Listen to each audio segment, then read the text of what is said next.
দর্শক, ভিডিওটা তো দেখলেন। সত্যি বলতে আমার মুখে আর কোনো ভাষা নেই। দেশটা যে আসলে কোন দিকে যাচ্ছে কিছুই বুঝতে পারছি না।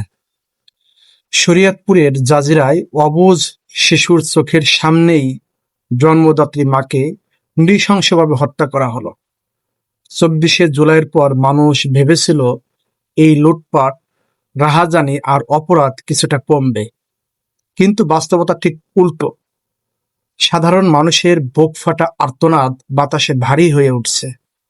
সবাই আজ একটাই প্রশ্ন করছে, আমরা আসলে কোন দেশে বসবাস করছি? অপরাধীদের যদি কঠোর শাস্তি না দেওয়া হয় তবে এই নৈরাজ্য কোনোদিনই থামবে না।